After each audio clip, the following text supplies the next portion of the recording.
Good day, nurses. Now let's discuss your communicable disease. So when we say communicable disease, this is an infectious disease that occur or that can be transmitted from one source to another through agency, vector, or inanimate object. Okay, so ibig sabihin si communicable disease daw na transfer ito from one person to another. So, anong pinagkaiba ni infectious at ni communicable disease? Si infectious caused by a pathogen. Okay? Caused by a pathogen. Pag sinabi nating pathogen, these are microorganism that causing diseases like your bacteria, your viruses, your fungi. These are examples of your pathogens. Ano naman pinagkaiba ni infectious and ni contagious? Okay? Si contagious natin, this is easily spread or transmitted from one person to another. So, ibig sabihin, pag contagious yan, mabilis makahawa. Okay? So, ano pinagkaiba nila ni what they call this one, ni infectious and contagious? All contagious disease are infectious, but not infectious disease are contagious. Ibig sabihin, lahat daw ng contagious disease ay caused by a pathogen. Pero hindi lahat ng infectious disease ay contagious. Ibig sabihin, hindi lahat daw ng infectious diseases ay mabilis matransfer from one person to another. Okay? Basta pag communicable, natratransfer from one person to another. Pag sinabi natin contagious, mabilis siyang kumalat. At kapag yan ay infectious, this is caused by a pathogen. Again, repeat natin, contagious disease, all contagious disease are infectious, but not all infectious diseases are contagious. Okay? Now, proceed tayo sa epidemiology natin. Okay? So, when we say epidemiology, this is the study of occurrences and distribution of diseases and how to control it. For example, meron tayong for example, yung COVID-19. Diba? Nangyari yun sa China. Hindi naman natin alam kung saan or ano yung sakit na kumakalat sa China before. Okay? So, ginamit natin si epidemiology para malaman natin kung ano yung sakit na kumakalat sa China. Okay? So, distribution in terms of health status, titignan natin dyan yung age, gender, race, geography, time, and the causes. Okay, so usually yan yung mga tinitignan ng ating epidemiology. Kung ano ba yung usually na age na naaapektuhan or nagkakaroon ng sakit na yun. Or kung hindi naman, gender. Lagi bang tinatamaan, babae or lalaki? Race, ano ang race niya? And even the geography. So sa geography, usually environment dito, kung mainit ba or malamig, and even the time and kung ano yung nagkakos. Okay? So usually pag epidemiology yan, siya din sinasabi natin backbone of the prevention of diseases. Okay? So, usually, ang father of epidemiology natin yan ay si John Snow. Okay? Si John Snow, yung ating father of epidemiology. Bakit? Siya kasi yung nakapag-discover or nakapagbaba noong transmission nung sakit na cholera. Kaya siya yung tinatawag na epidemiology. So, ano ba yung laman ng epidemiology natin? Okay, meron tayong tinatawag na epidemiological triage. Ito yung ginagamit ng mga epidemiologists natin para matukoy kung ano yung sakit na kumakalat doon sa isang area or sa isang place. Una, we have your host. Sinabi natin host and organism that harbors and provide nourishment. Diba? yung ating mga bacteria, yung ating mga microorganisms, okay, sila usually hindi sila yan mabubuhay. Okay, hindi sila yan mabubuhay unless meron silang dinapuan na living organism. Okay, for example, hindi mabubuhay ang isang bakterya kung siya ay nakadikit sa isang patay na bagay. Okay, for example, yung bacteria pumunta yan sa isang sabi natin sa spoon. So, hindi mabubuhay si bacteria doon sa spoon. Bakit? Kasi walang buhay si spoon. Kailan siya mabubuhay? Kapag yung bacteria na yan ay dumikit sa may buhay. For example na lang, animals, ano pa, human beings. Okay, bakit? Doon sila kumukuha ng nourishment at ng lakas para sila ay mabuhay. Okay, that is host. Next, your environment. When we say environment, this is our external conditions, okay, that influence the effects of the development of an organism. Diba? Gaya nga ng sa COVID-19, isa sa mga nakikita nilang dahilan or kung bakit tumataas ang pagdami ng cases kapag malamig yung environment. Okay? So, that's the environment. Okay? Next, your agent. Pag sinabi nating agent, this is the intrinsic property of microorganism to survive and multiply in the environment to produce disease. Okay, isa-isahin natin sila. Okay, so next natin, we have your chain of infection. So, chain of infection, ito din ginagamit ng ating mga epidemiologists. Okay, una natin we have the agent. Pag sinabi nating agent, okay, so agent, these are the microorganisms. Okay, your viruses, your bacteria, your fungi, okay, your protozoa. Ngayon, pag agent yan, si agent, let's pupunta yan sa reservoir. Okay, sabi nga natin kanina, hindi dadami or hindi lalakas ang isang microorganism kung wala siya sa living organism. Okay, so kailangan niyang pumunta sa reservoir, which is the reservoir, dito yung kanyang, dito siya dadami, dito siya magpapalakas. Okay, so dito, ibig sabihin sa reservoir, dito yung bahay niya. Dito siya namumuhay or nagbabahay. Pag once na nasa reservoir na siya, magpapalakas siya, magpapadami siya. Kapag once na ready na siya makapag-infect ng other organism, lalabas na yan sa portal of exit. Portal of exit, pwede yung mga mouth, nose, okay, yung ating vagina, yung penis, yung mga yan, that's the portal of exit. Okay, then kapag portal of exit, meron tayong mode of transmission. This is the weakest link. Okay, weakest link to break the chain of infection. Sino yung mode of transmission natin? We have your airborne, your droplet, your contact. These are examples of your mode of transmission. So, weakest link to break the chain of infection, it's the mode of transmission. Para daw hindi na kumalat ang isang sakit pa, kaya paano daw natin yun mabe-break or mako-control yung pagkalat, you need to break the mode of transmission. For example, mode of transmission ng tuberculosis is airborne. Anong gagawin? For example, yung COVID-19. Ano sabi nila? Siya ay airborne, siya din daw ay droplet. Kaya nung meron, para ma-break natin yung mode of transmission niya, gumagamit tayo ng mask, your facial mask, diba? Meron tayong social distancing. Okay, so yan yung mga mode of transmission or yung ginagawa natin to break the mode of transmission. Okay, next, kapag na mode of transmission, portal of entry, yung papasukan ni microorganism. And then, your host or your susceptible host. Tayo na ngayon to. Okay, tayo na ngayon to. So, this is the chain of infection. Okay, so, meron tayong kinatawag na classifications of epidemiology. Okay, meron tayong 4 classifications.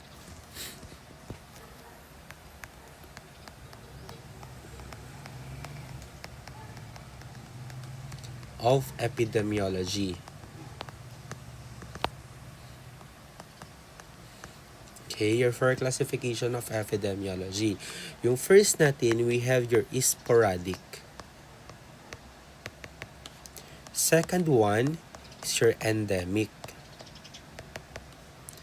The third one is your epidemic. And last one is your pandemic. Pag sinabi nating sporadic, letter S, ibig sabihin yan ay seasonal.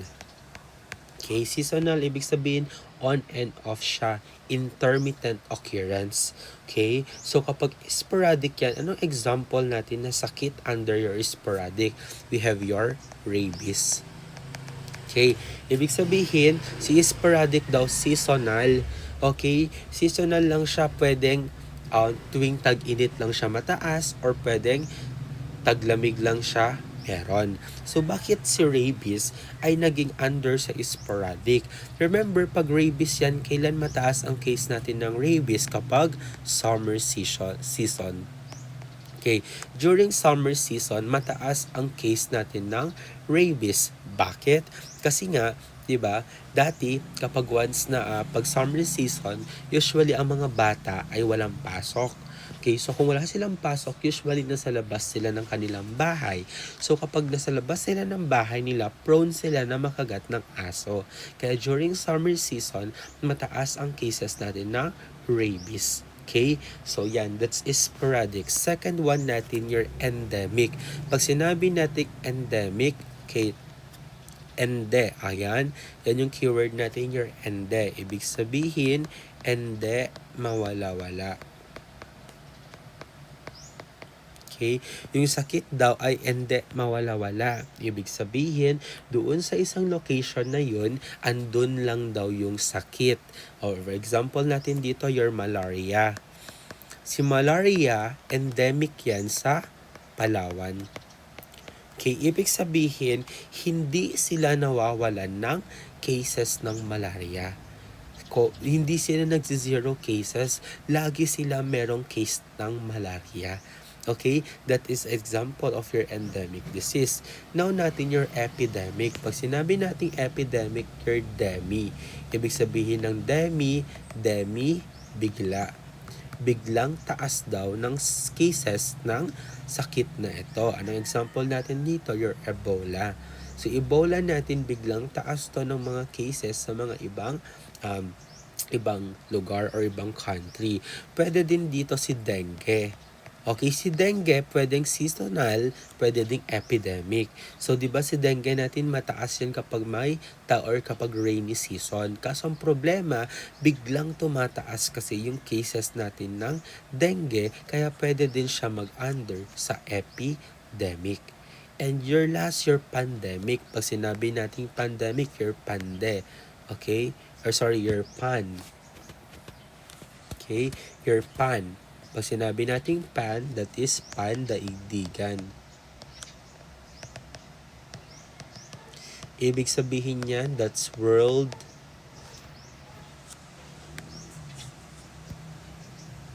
Okay, that's worldwide. Ibig sabihin, buong mundo daw nakaranas yan. At example natin, your COVID-19. Okay, so this is the epidemiology, the study of occurrences and distribution of diseases. Sino ang father? John Snow. Okay, so now proceed tayo sa una nating sakit. We have your tuberculosis. Okay, so pag sinabi nating tuberculosis, okay, so usually pag tuberculosis yan, class, okay, meron pa pala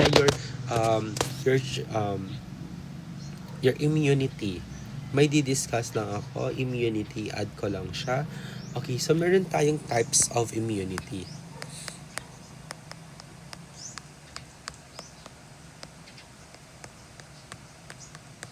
Okay, may types of immunity tayo. Ano yung ating types ng immunity natin? Meron tayong dalawa. Okay, so meron tayong dalawa. We have your natural and your artificial. Under your natural and artificial, meron tayong tinatawag na active and your passive. Okay, so una natin, pag sinabi nating natural immunity, ibig sabihin tayo, yung katawan natin ang nagproproduce ng immunity.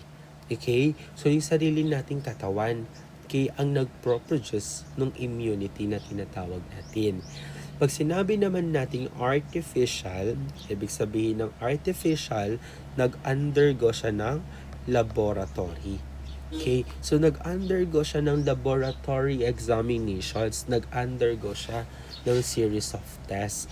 Okay, so example ng artificial natin, your vaccines. Okay, basta pag nag-undergo ng lab yan, that is artificial.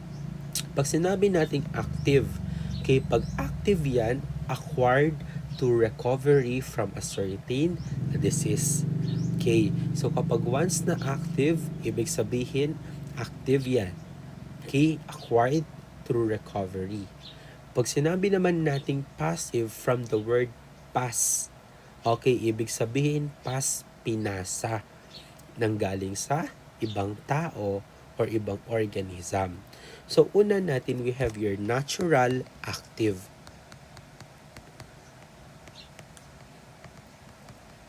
Pag sinabi nating natural active disease, acquired through recovery from a certain disease. Ibig sabihin niyan, nagkasakit tayo. Nung nagkasakit tayo, nag-create ang ating katawan ng antibodies. These antibodies is the protection natin sa other or sa certain disease. Ano example natin dito? Your chicken pox. Diba sabi nila pag chicken pox, once ka lang daw magkakaroon ng chicken pox, hindi na yan mauulit pa. Yes, that is exactly or that is correct. Bakit? Pag once na pumasok yung microorganism na nagkakos ng chicken pox sa ating katawan, kaya ang ginagawa ng ating katawan is nagproproduce yan ng antibodies.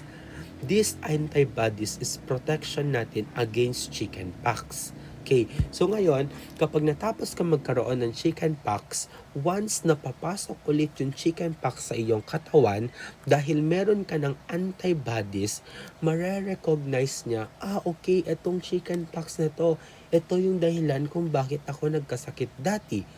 Na-remember ng iyong katawan yan, kaya anong gagawin niya? Pagkapasok niya pa lang, na-recognize agad siya ng katawan, papatayin agad siya ng ating fighting cell.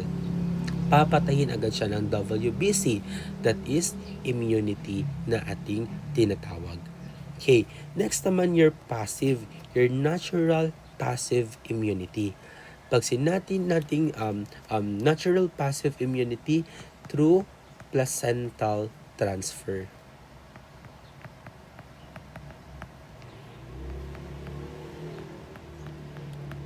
Okay, through placental transfer, ibig sabihin na transfer sa'yo yung immunity nung ikaw ay pinagbubuntis ng iyong nanay. So, ibig sabihin yung immunity, meron kasi tayo mga immunoglobulins na tinatawag, which is yun yung natra-transfer kapag ikaw ay nasa sinapupunan ng iyong nanay. Okay, next natin, we have your artificial. Pag sinabi nating artificial, we have your artificial active immunity.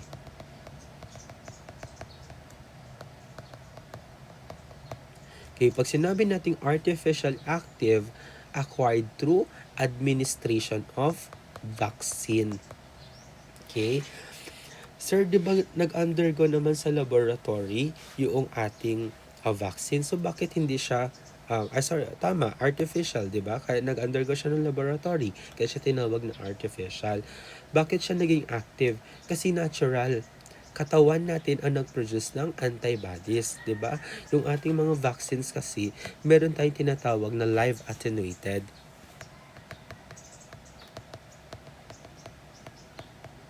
Okay? May tinatawag tayo na live attenuated vaccine.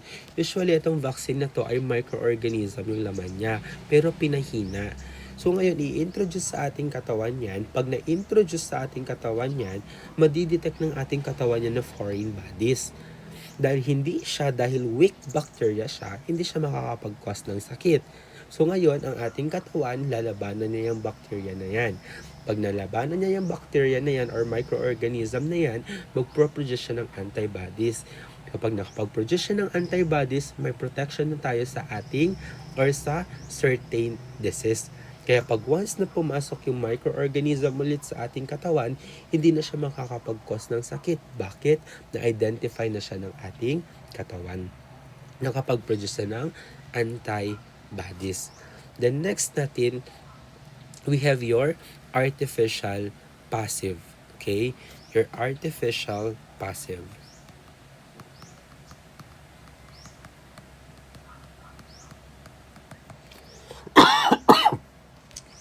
Pag sinabi nating artificial passive, acquired through administration of antitoxins or your immunoglobulins.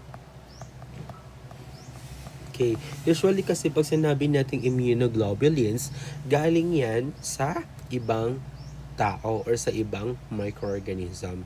So yung katawan noong hayop or nung animals ang nag-produce, ibibigay lang sa atin. Okay? So nag-undergo ng our laboratory yan, tapos pinasa lang sa atin. Okay? Hindi katawan natin ang nag-produce, kaya siya tinatawag na artificial passive immunity. Meron din tayong tinatawag na herd immunity.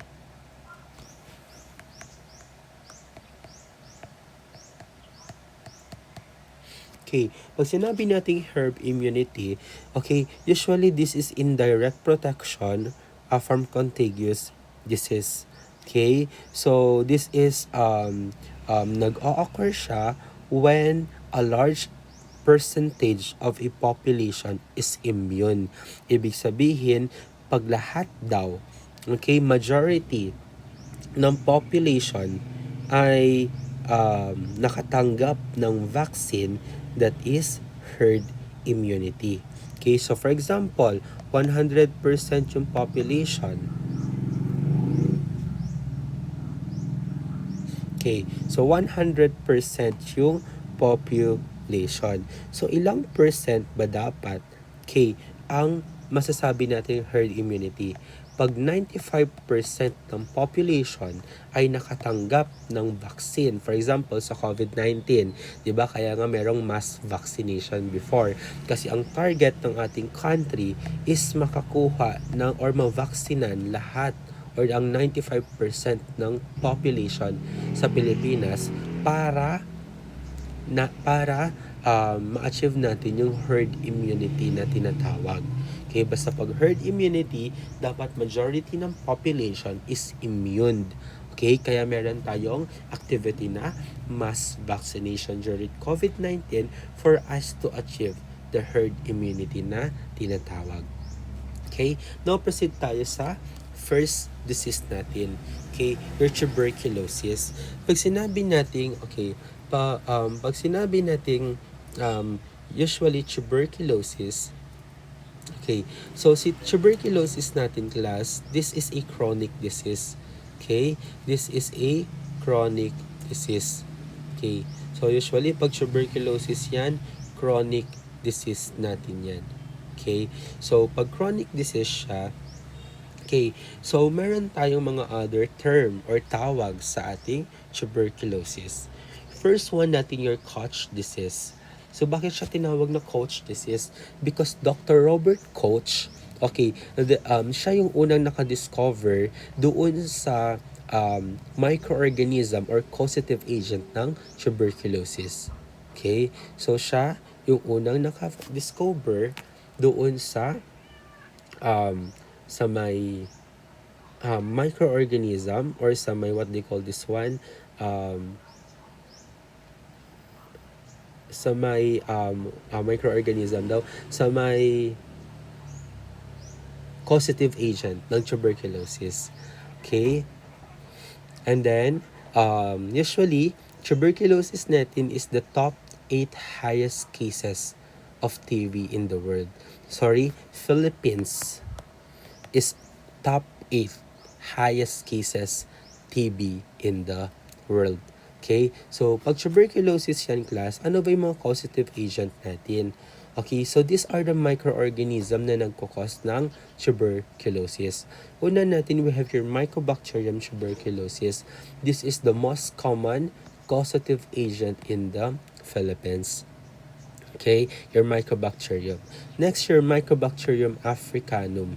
Okay? Your Mycobacterium, this is Africanum. Okay? Pag sinabi nating Africanum, usually, yan ay common sa Africa.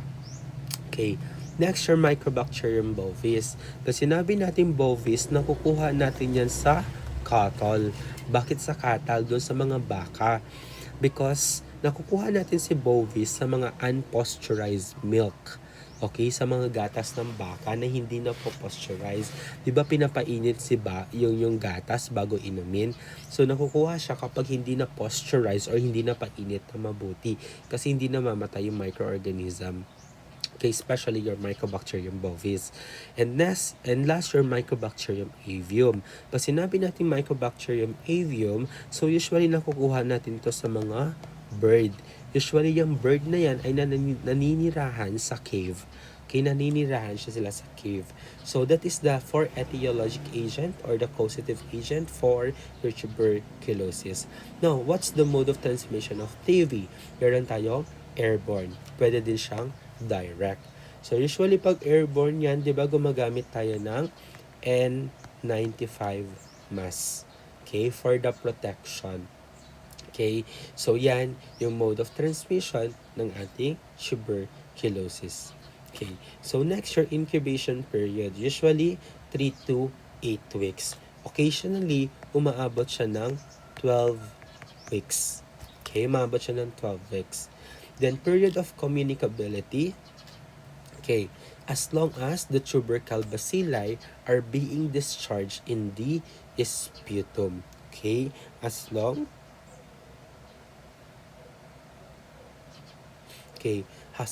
as the tubercle bacilli are being discharged in the sputum. Usually, class, kapag ikaw ay nakapag-start na ng TB medication mo, usually yan ay 4 to 6 weeks. 4 to 6 weeks na continuous na pag-inom mo ng anti-TB medication, hindi ka na nakakahawa. So, pwede ka nang lumabas, pwede ka nang hindi magmask pag nakikipag-usap ka sa ibang tao. Basta continuous ang pag-inom mo, 4 to 6 weeks, kay hindi na nakakahawa ang isang tao na may TB. Okay, so ano yung mga clinical manifestations natin? We have your cough for more than 2 weeks. Okay, cough for more than 2 weeks.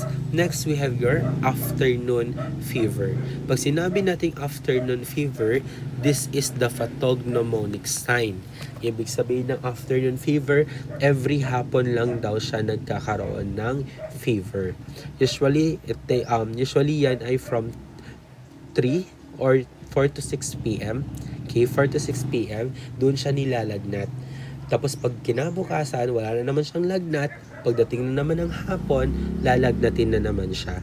That is afternoon fever. Next, nagkakaroon din ng chest or back pain. Okay? Nagkakaroon din ng chest or back pain. Meron ding hemoptysis. Pag sinabi natin hemoptysis, ito yung may kasamang dugo yung kanyang sputum or yung kanyang plema. Then next, may significant weight loss. Ibig sabihin, unexplained weight loss na nangangayayat yung pasyente. And then, may fatigue siya. Siyempre, bakit? Respiratory problem to. Decrease ang kanyang oxygen supply, kaya may fatigue siya. And then, nagkakaroon din ng body malaise. Okay? And then, shortness of breath. Okay? Nagkakaroon siya ng SOB and last, your night sweating. Kapag gabi, pag siya ay natutulog, pinagpapawisan siya kahit siya ay naka-electric fan or siya ay naka-aircon. So, these are the manifestation for your, tuberculosis. Okay? The next, your diagnostic test. Una natin, we have your chest x-ray. Pag sinabi natin chest x-ray, makakakita tayo doon ng tinatawag natin na gone tubercle. Okay? Magkakaroon kasi ng scarring. Okay? Scarring sa lungs kapag mayroon kang PTB. Okay? Yung scarring na yan, that is permanent. Okay? So, kapag nakakitaan ka ng gone tubercle, ibig bang sabihin meron ka ng PTB? No. Okay, this is not confirmatory test. This is only a diagnostic test to check the extent of damage para makita kung gaano na ba kalawag or kaluwag or kalaki yung nasira or affected sa part ng lungs natin. Okay, diagnostic test, your chest x-ray. Next, your tuberculin test. Pag sinabi natin tuberculin test, ito din yung tinatawag natin na PPD. Okay, your PPD or your protein purified derivatives. Protein purified derivatives.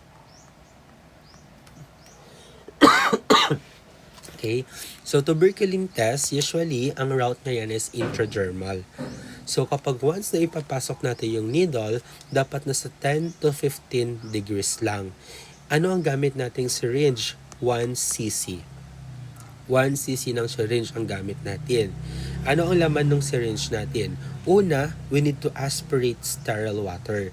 That should be 0.9. Okay, 0.9 sterile water. After mo mag-aspirate ng sterile water, next naman na natin si PPD, yung gamot, 0.1. Okay? So, kapag may 0.1 and sterile water ka na, okay, so usually ang ginagawa natin, tinutusok natin yan. Diba? Magpo-form tayo ng bilog. Yung bilog na yan ay tinatawag nating induration. Okay? Tinatawag natin siyang induration. So usually, yung PPD na yan, okay, yung protein purified derivatives, okay. So usually, induration niya is induration ang binubuo natin dyan, and babalikan natin yan. Okay, i-check natin yung induration ng within 48 to 72 hours or 2 to 3 days. Okay, 2 to 3 days. Okay, 2 to 3 days, check natin yung ating induration. Bakit? Titignan natin yung kanyang size. Okay, titignan natin yung size. For example, ngayon ka nag-undergo ng skin test or ng PPD na tinatawag natin, kailangan mong bumalik ng Friday, ng Saturday or Sunday. Okay, Saturday or Sunday, same time, para i-check or tignan yung ating induration na size. Pag once na yan ay less than 3 mm, ibig sabihin, meron kang AIDS or HIV. Okay? Pag once naman na yan ay more than 5 mm, ibig sabihin, positive ka. Okay? Pag yan ay more than 10 mm, ibig sabihin, high risk ka. So, ibig bang sabihin, sir, pag nag-5 mm or nag-6 or nag-8 mm ako, positive na ba ako for PTB? No. Ibig sabihin lang, pag ikaw ay nag-undergo ng tuberculin test, ibig sabihin positive ka for exposure. Ibig sabihin, meron kang nakasalamuha na merong PTB. But it doesn't mean na positive ka for tuberculin test, ikaw na ay may tuberculosis. Okay? So that's the second diagnostic test. Next naman natin, your third is your direct sputum smear microscopy or yung tinatawag natin na DSSM. Okay? Your DSSM, your direct sputum smear microscopy. Usually, kumukuha tayo na dito ng 3 consecutive sample.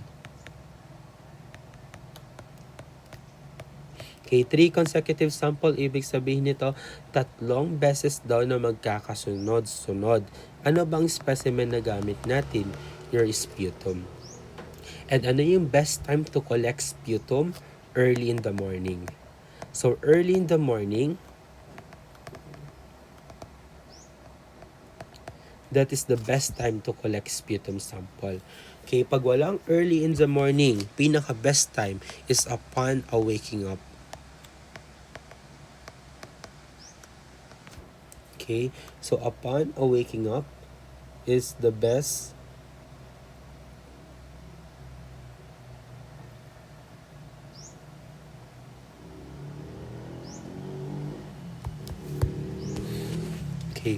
upon awakening.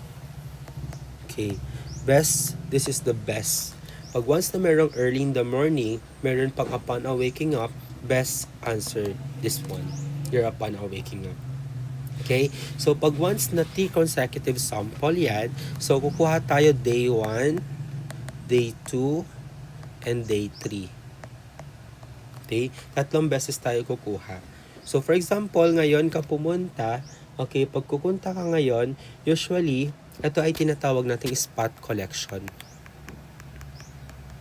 Si day 1, tinatawag nating spot collection. Kukunin mo yan anytime. Okay, kukuha ka ng sample anytime. Pwede kang kumuha ng sample anytime. Pagdating ng day 2, this is not applicable anymore. So, dapat kukuha ka ng sample early in the morning. Okay? Pag day 3, dapat early in the morning din. So, dapat meron tayong 2 positive result para masabi natin na merong pulmonary tuberculosis ang pasyente. This is a confirmatory test.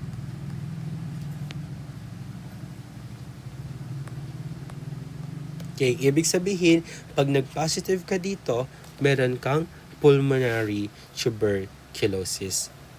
Okay? Pag meron kang pulmonary tuberculosis.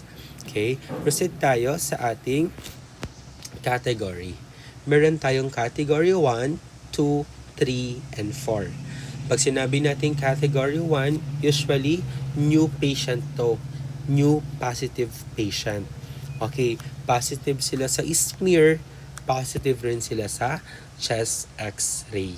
So, usually, seriously ill ang pasyente natin. Ang treatment natin dito, 2 HRZE and 4 HR. Mamaya, malalaman nyo kung ano si HRZE and your HR. So, ito yung code na ginagamit natin para sa anti-TB medication. Next, your relapse, failure, and default. Pag ang pasyente kay nagkaroon siya ng TB dati, nag-undergo siya ng gamutan, natapos niya, tapos bumalik, nagkaroon ulit siya ng TB, that is relapse. Category 2 siya. Paano na pag failure? Pag failure naman, usually, hindi niya natapos yung medication. Kaya hindi niya natapos yung medication niya. For example, 6 months dapat yun, hanggang 4 months lang siya. Okay? So, these are category 2. Mas mahaba ngayon ang gamutan nila. 8 months sila.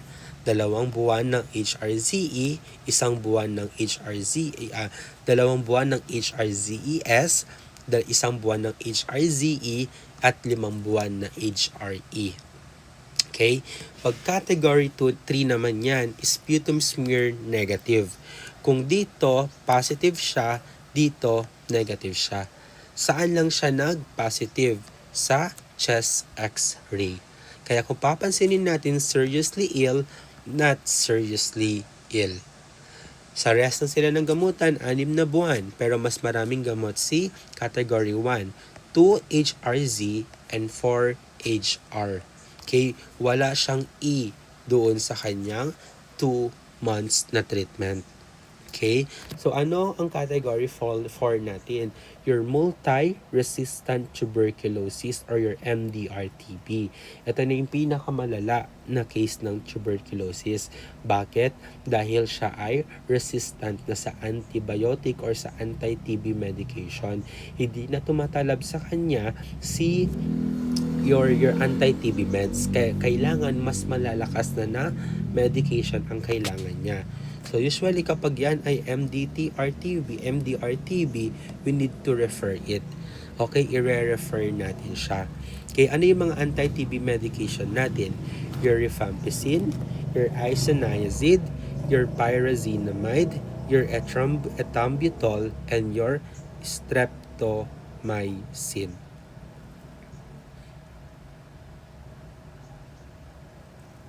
Okay, so yan yung ating 4 na medication.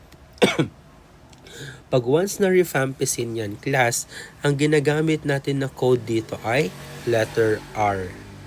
Pag once na isoniazid, ang gamit natin dito ay letter H. Pag pyrazinamide, ang gamit natin dito ay letter Z. Pag ethambutol, that's letter E. At pag streptomycin, that's letter S. So, balikan natin yun. Ayan na siya. HRZES. Your H, that is isoniazid, rifampicin, pyrazinamide, and ethambutol. HR, isoniazid, and rifampicin only. 2 months na rifampicin ay na isoniazid, rifampicin, pyrazinamide, ethambutol, and streptomycin. 1 buwan ng pyrazinamide, isoniazid, rifampicin, pyrazinamide, and ethambutol. Okay? So, yan yung ibig sabihin. 2 buwan plus 4 na buwan. 2 buwan plus 1 month plus 5 months. Okay? So, yan yung atay anti-TB medication na code. So, first natin yung rifampicin. Pag sinabi natin rifampicin, ano ang kanyang side effect? Usually, it can cause red to orange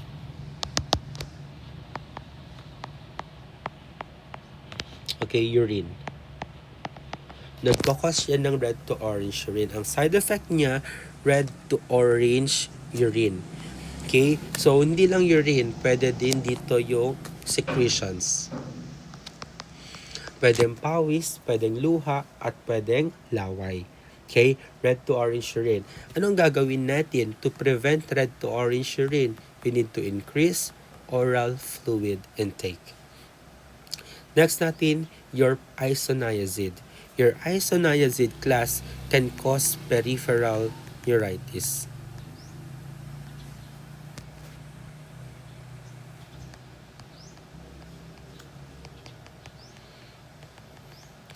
Okay, peripheral neuritis. Para ma-prevent natin si peripheral neuritis, we need to administer vitamin B6. Okay? Next, your pyrazinamide. Pag sinabi natin pyrazinamide, it can increase uric acid. Okay?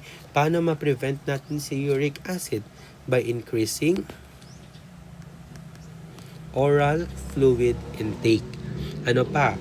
Huwag tayong magbibigay or avoid high purine diets.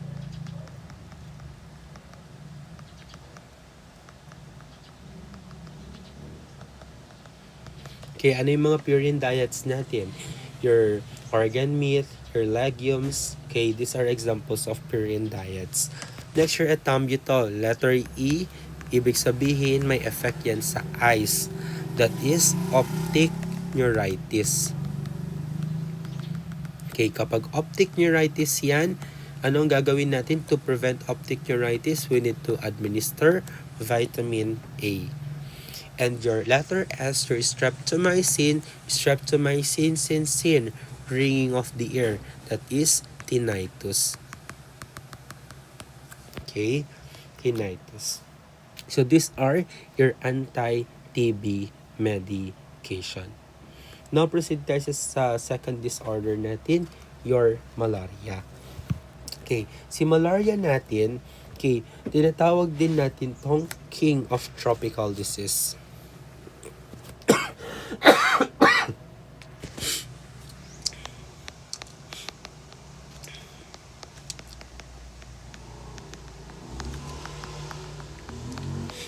Okay, king of tropical disease.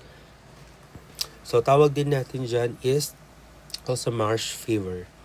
So, when we say malaria, it is an acute and chronic parasitic disease. Okay? Transmitted by an infected mosquito and is confined mainly to tropical and subtropical areas. So, si malaria, makikita lang daw natin yan sa mga subtropical and tropical areas kasama na ang Pilipinas. Dahil ang Pilipinas, tropical country. Okay? So, usually caused by a parasitic disease daw siya. Pero, sino nagtatransfer? By ang mosquito. Sa kagat ng lamok, kaya daw nagkakaroon ng malaria. Dahil doon sa loob ng lamok, nandoon yung parasitic organism natin or yung parasite na sa loob ng infected mosquito, at kapag kinagat ka, matratransfer yung parasite, magkakaroon ka ng malaria. Ano yung parasite natin? These are your example of parasite. Okay, so these are your causative agent. First, your Plasmodium falciparum. This is the most common causative agent ng malaria. Okay, the next, your Plasmodium vivax, your Plasmodium malariae, and your Plasmodium ovale. So these are your example of your etiologic agent or the causative agent for malaria. These are parasites, not bacteria. Okay? Anong incubation period natin? Pag yan ay Plasmodium, 5 to 7 days. Pag yan ay Vivax, 6 to 8 days. Pag yan ay Ovale, 8 to 9 days. At pag yan ay Malariae, 12 to 16 days. Okay, anong mode of transmission natin? Transmitted through a mechanically bite of an infected female Anopheles mosquito. So don't forget, pag vector ang pinag-uusapan, okay, pag vector, that is Anopheles mosquito. Pag causative agent, ito si Plasmodium. Okay, so pag vector, that's Anopheles mosquito. Kapag causative agent, your Plasmodium falciparum, Vivax, ovale, and your malariae. So what are the clinical manifestation? Okay, so first one, we have your paroxysms with shaking chills. So hindi to nawawala, chills sa mga pasyente na merong malaria. Then may rapid rising fever with severe headache. Okay? May profuse sweating, myalgia, ibig sabihin meron siyang muscle pain, splenomegaly, and your hepatomegaly. Nagkakaroon din si patient natin ng anemia. Okay, bakit nagkakaroon ng anemia? Because your parasitic or your parasite, your Plasmodium, targets your red blood cell. Sinisira niya si RBC, kaya naglilid siya sa anemia. Bakit may splenomegaly? Dahil pag namatay si RBC, saan natin tinatapon or nililibing ang patay na RBC? Sa ating spleen. Kaya nagkakaroon ng splenomegaly. So meron tayong ginagamit na prophylaxis, your chloroquine.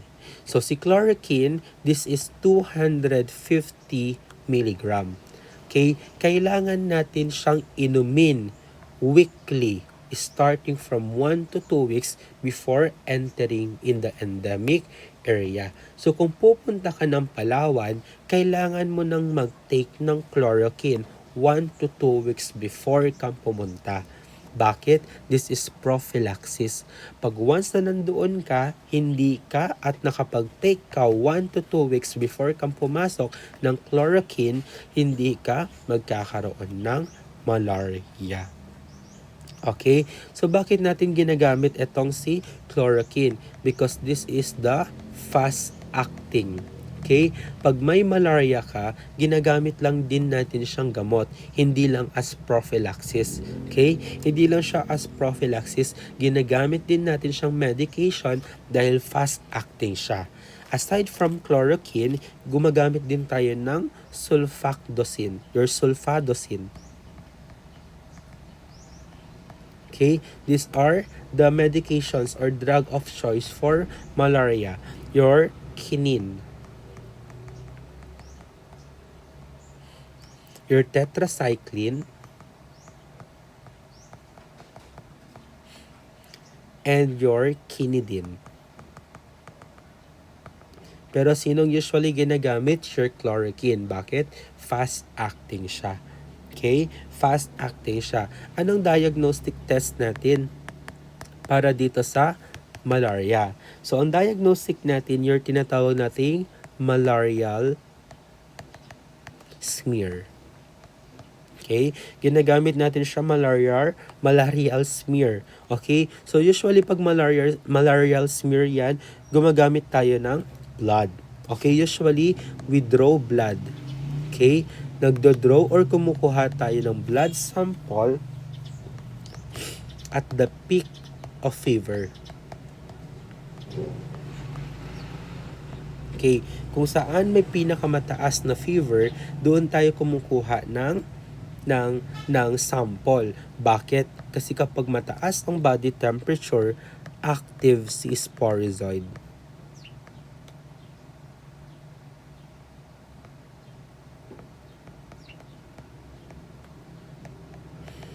Okay, so this is the sporozoid. Pag sinabi natin sporozoid, this is the type of parasite.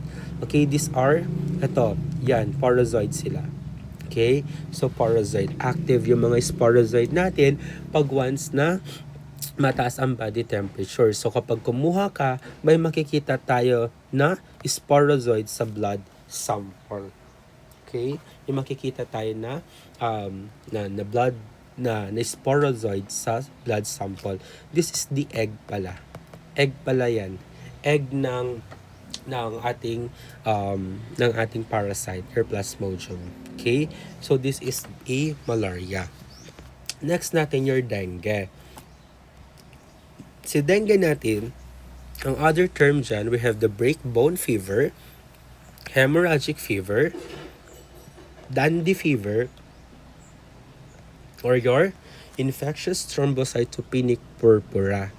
Okay, so what is dengue? So this is acute febrile disease caused by infection with one of the serotypes of dengue virus. Ilan bang serotypes ng virus natin or ng dengue virus? Meron tayong 4.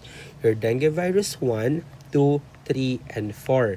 Aside from that, pwede din magkakos ng dengue si chikungunya. Okay? So, anong mode of transmission natin? Katulad na lang din siya ng malaria. Okay? Your dengue bite of a female infected mosquito, your Aedes aegypti. Kung kanina sa malaria, Anopheles mosquito, dito ay Aedes aegypti. Incubation period, 3 to 15 days. Okay? Period of communicability, usually unknown yan.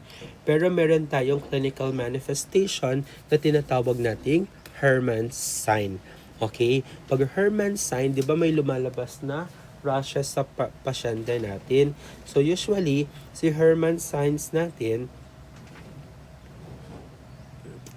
Herrmann's signs natin, this is a maculopapular rash with patches of normal skin.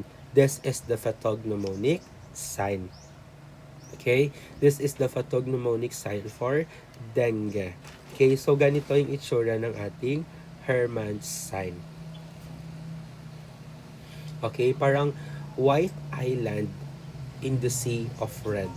Okay? White island in the sea of red. Ibig sabihin, may mga white daw siya kung makikita mo in a sea of red. Okay? So, dagat daw, parang pulang-pula daw, tas napapalibutan yung isang island. Ito, parang island of white in the sea of red. Okay? So, yan yung example ng ating Herrmann's sign, the pathognomonic. Meron tayong stages ng ating dengue. Meron tayong 3. Your febrile, toxic, or your hemorrhagic, and your recovery stage. So, pag febrile yan, dito nagkakaroon ng fever. Okay? Dito nagkakaroon ng fever. Usually, mataas ang fever dito. Kailan nag-o-occur yan? First 4 days. Okay? So, nagkakaroon din ng abdominal pain, headache, and flushing. Pagdating niya sa hemorrhagic phase, usually nangyayari ito 5 to 7 days.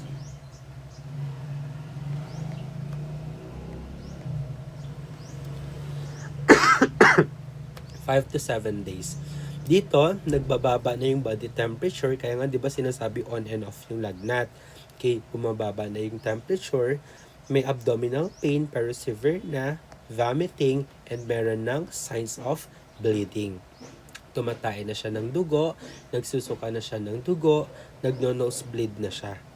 And then pagdating ng hemorrhagic, pupunta yan sa recovery stage. Usually ito ay 8 to 10 days. Okay, so dito, recovery na. Nagja-generalize flushing with blanching appetite. Nagiging stable na rin si BP. So, yun yung ating stages ng ating dengue. So, ibig sabihin, ito ngayon yung ating guide. Kaya nga si dengue natin ay supportive care lang siya.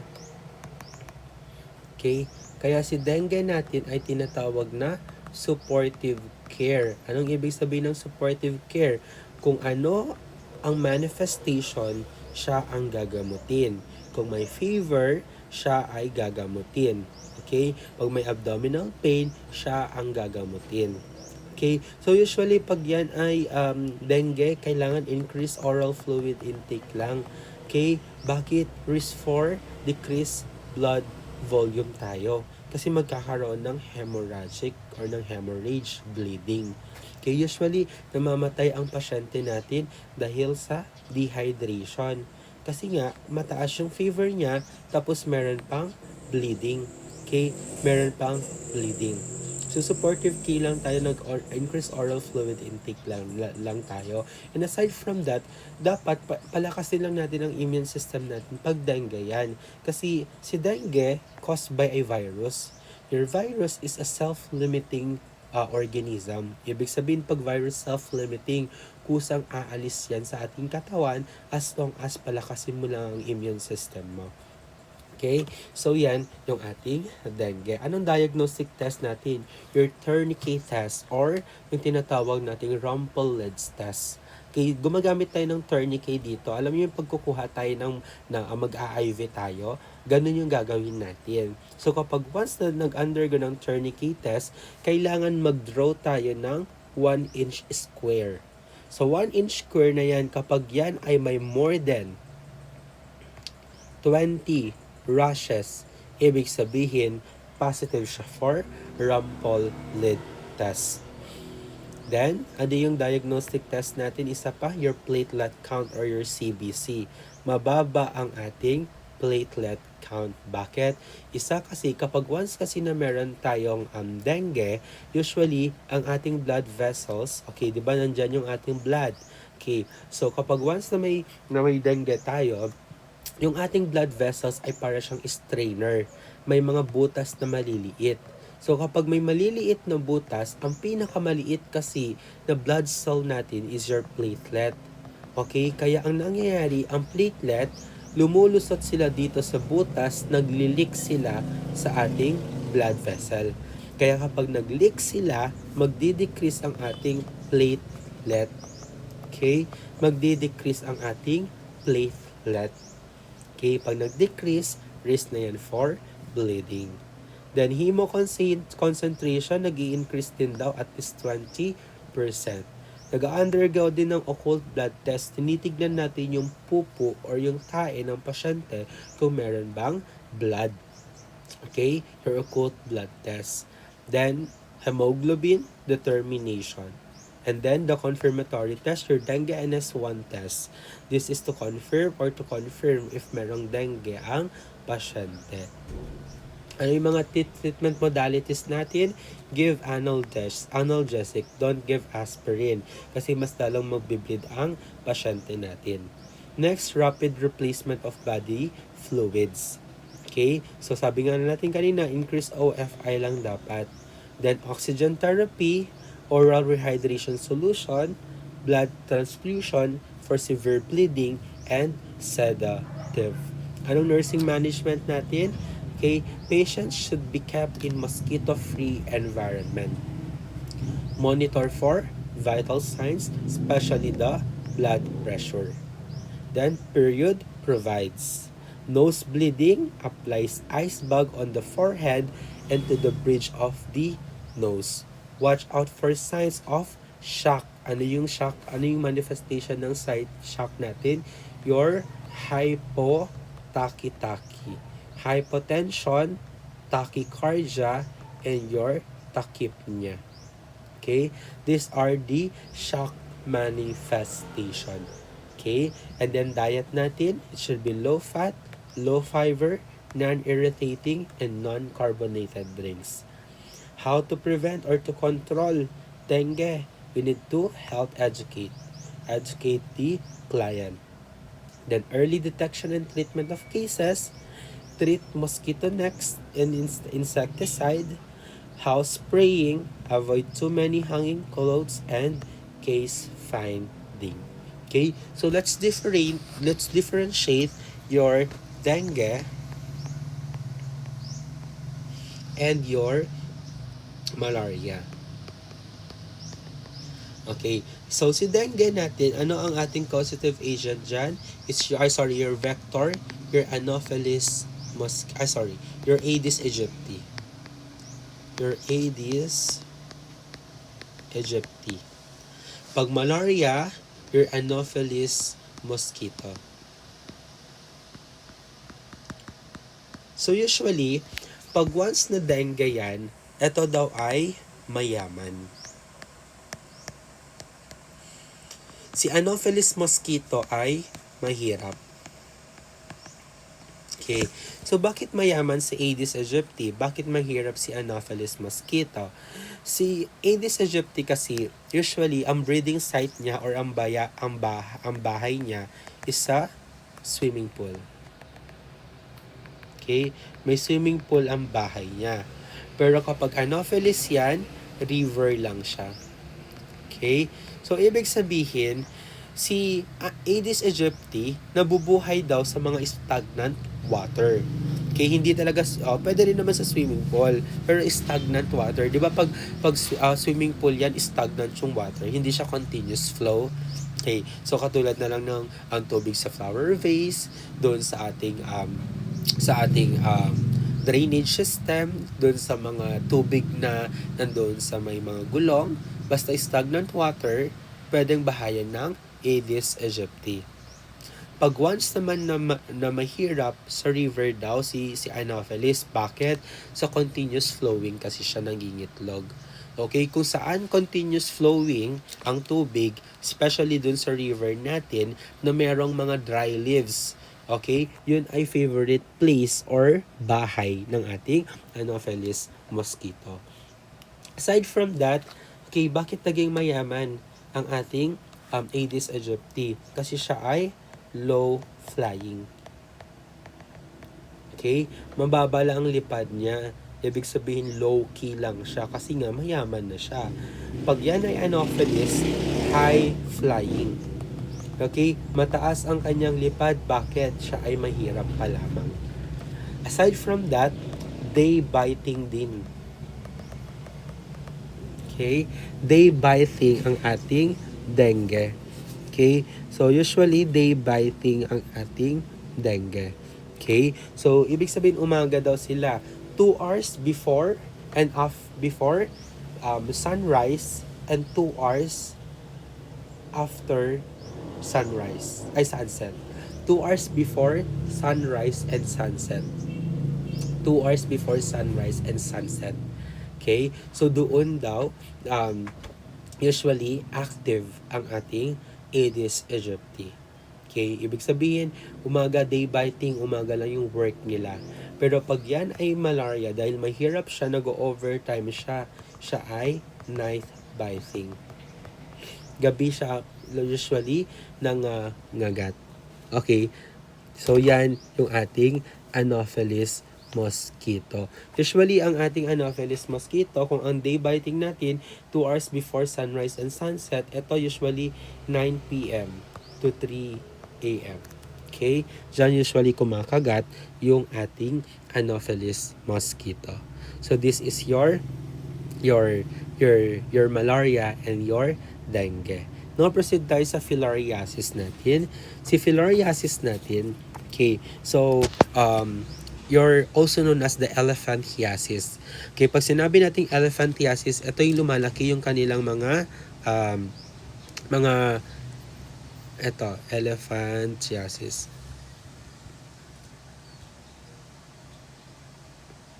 Okay, ayan, lumalaki yung kanilang mga binti. That is example of filariasis. Okay, so si filariasis, also known as elephantiasis, tinatawag din natin, okay, ang causative agent niya, okay, ang description niya, it is a parasitic disease caused by African eyeworm, okay, microscopic thread-like worm, extremely debilitating and stigmatizing disease. Ano yung ating causative agent? Your Wuchereria bancrofti, your Brugia malayi, your Brugia timori, and your Loa loa. Okay? So, ano ang vector natin dito? Ang vector na mode of transmission, mosquito bite. Okay? Yung vector natin dito, your Aedes bacillus. Kagat din siya ng lamok. Incubation period, 8 to 6 months. Okay? Ano ang clinical manifestation niya? Asymptomatic. Okay? Asymptomatic, no clinicals and signs and symptoms of the disease. Pagdating sa acute stage, may lymphadenitis, may lymphangitis, may epididymitis, and your orchitis. Okay? So, ito na yung mga manifestation ng ating filariasis. Okay? And then, your chronic stage develop 10 to 15 years from the onset of the first attack. So, may hydrocele, lumalaki na yung kanyang itlog, nagkakaroon na ng tubig, na lymphedema, and your elephantiasis. Okay, usually matagal bago lumaki yung mga binti or lower extremities ng pasyente natin kapag may filariasis. Okay, so, pag sinabi nating lymphadenitis, your lymphadenitis, inflammation yan ng lymph nodes. Pag lymphangitis, that is vessels or blood vessels. Okay? Next, your diagnostic exam, your physical examination and history taking. So, laboratory test natin, we have your nocturnal blood examination, your NBE. Okay, ibig sabihin, blood taken ni patient's residence at 8 p.m. Kaya siya tinawag nocturnal, gabi. And then we have your immunochromatographic test, rapid assessment method. This is the confirmatory test. Okay, confirmatory test yan. Anong treatment natin? Your diethyl carbamazepine citrate or your hetrazan. Nursing management, health education. Environmental sanitation, maglinis, physiological emotional support, and personal hygiene. Okay, so paano natin ma-prevent yung pagkakaroon ng mosquito? Okay, ano yung mga management natin para ma-prevent natin yung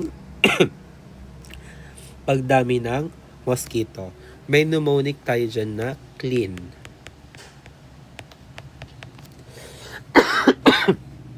Okay? Pag sinabi natin clean, letter C, ito yung paggamit natin ng chemicals to spray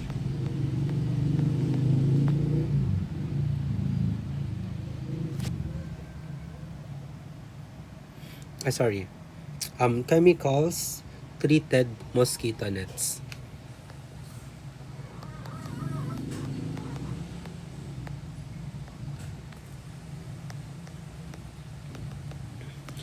Okay, kung sino yung mga nag-aral dito sa public school nung elementary or high school, di ba dun sa mga window natin merong mga mosquito net na nilalagay? Minsan usually galing yan sa Department of Health. Okay, yun yung pwede natin isa sa mga gawin. Okay, your letter A, larvae eating fish. Pwede kang mag-alaga ng mga isda na kumakain ng larvae, 'di ba? Yung kiti-kiti, yung parang bulati, 'di ba? Pag nangitlog ang lamok tapos nag-hatch para silang mga uod. So, kailangan maglagay tayo ng larvae eating fish dun sa mga tubig na stagnant para kapag nangitlog, kakainin niya ng isda, hindi sila dadami. And then, your letter E, environmental cleanup of stagnant water.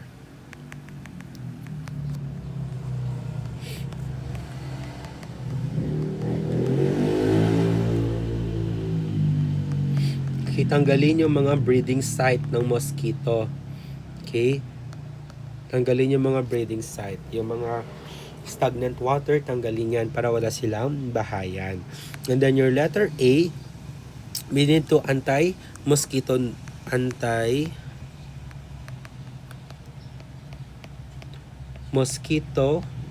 lotion or soap. Okay? And then your letter N, neem tree.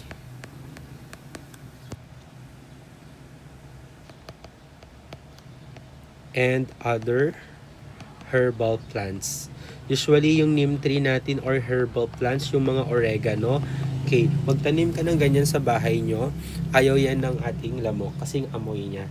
Okay, pampabugaw ng lamok yan. So, ito yung ating isa sa management para mag-decrease yung mga mosquito sa ating bahay. And then, usually, always natin gawin yung afternoon habits. Okay, we need to do the afternoon habit. Ano to, yung every 4 p.m. Every 4 p.m. dapat nagwawalis, tinatanggal yung mga breeding site ng mga lamok. Okay, so this is your mosquito vector diseases. And last, your schistosomiasis. Your schistosomiasis, okay, yung other term dyan is your bilharziasis or the snail fever. Bakit siya tinawag na snail fever? Dahil ang vector natin dito ay snail. Okay? Snail. Dahil sa kagat ng snail or infected snail. So, ano yung mga causative agent natin?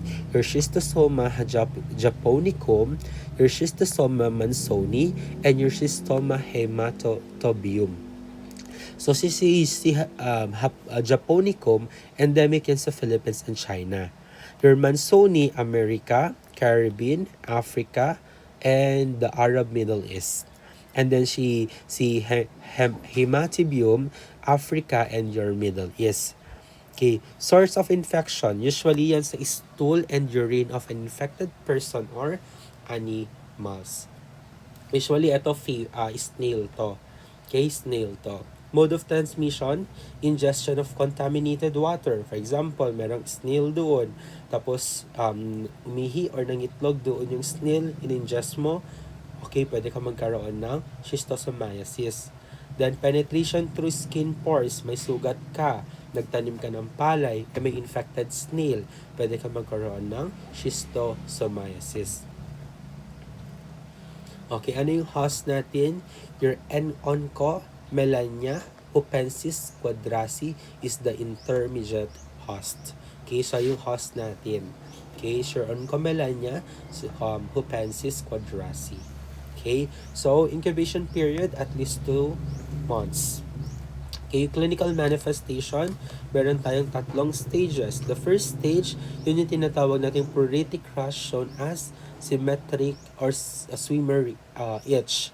Occurs 24 hours after penetration of Cercaria in the skin. Pagdating sa stage 2, bloody mucoid stool.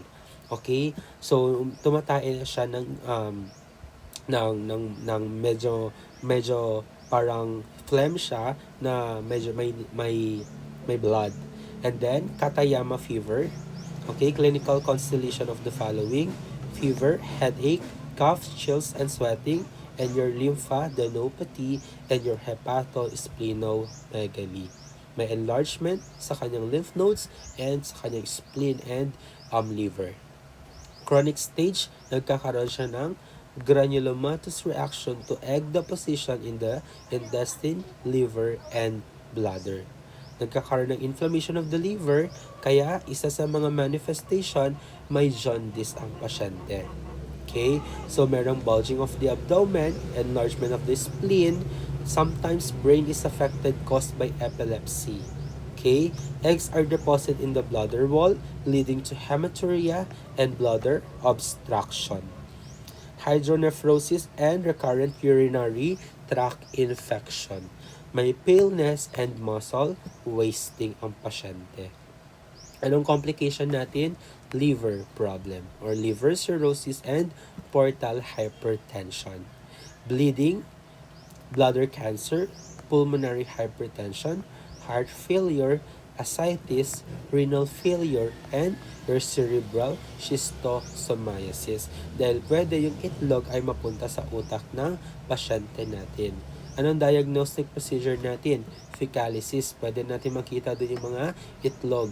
Okay? Or liver and rectal biopsy or your ELISA. Confirmatory test natin your COPT or your circummoval precipitation test. Siya yung magsasabi kung merong or positive secretion for schistosomiasis. Management, drug of choice, your praziquantel for 6 months. 1 tab 2 times a day for 1 to 3 months. And then, for the 3 months and beyond, 1 tab a day na lang siya. Okay? Kapag once na walang praziquantel, pwedeng ovamnikin. Okay? Nursing management, tepid sponge pop dahil may fever, skincare, provide comfort, and nutrition. How to prevent and control yung snail. Okay, reduce snail density. Okay, naglalagay tayo ng molluscides or stream cleaning vegetation. Okay, para ma-expose yung snail sa sunlight. Kasi ayaw nila yun. And proper waste disposal, control of stray animals, safe and adequate water supply for bathing, laundering, and drinking. Pwede din tayo maglagay ng fruit bridges para hindi tayo ma-infect ng mga infected snails natin. And pwede din boots kapag ikaw ay what they call this one, magtatanim sa palay or dadaan sa mga stream, gumamit ka ng botas. And health education about the transmission and prevention. Okay? So these are your endemic diseases.